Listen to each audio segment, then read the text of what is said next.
شریعت اسلامیہ میں عام طور پر اپنے گناہوں کا دوسرے کے سامنے اعلان کرنے کا طریق نہیں، جیسے مثلاً کیتھولکس کرتے ہیں اعتراف گناہ، لیکن ہمارے جو بیت کے الفاظ ہیں اس میں واطرفت بذنبی کے الفاظ دہرائے جاتے ہیں، ان کی کسی کو واطرفت بذنبی میں مخاطب کون ہے، کس کے سامنے؟ اللہ تعالیٰ کے سامنے. اللہ تعالیٰ کے سامنے.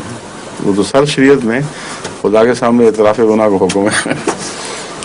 واطرفت بذنبی اس شخص کو مخاطب کر کے نہیں کہا جا رہا جس کی بیعت دی جا رہی ہے، بلکہ اللہ کو مخاطب کر کے کہا جا رہا ہے کہ اے میرے خدا مجھے بخش دے، میں اپنے گناہوں کا اقرار کرتا ہوں. پوری پڑھے نا، پورے الفاظ پڑھے نا. رب انی ظلمت نفسی. ہاں پڑھیں آپ پڑھیں. رب انی ظلمت نفسی واعترفت بذنبی. کیا ربی کا کیا مطلب ہے؟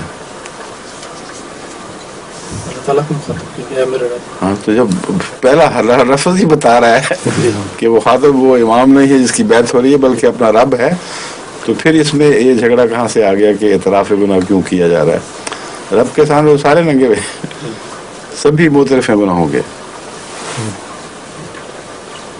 اور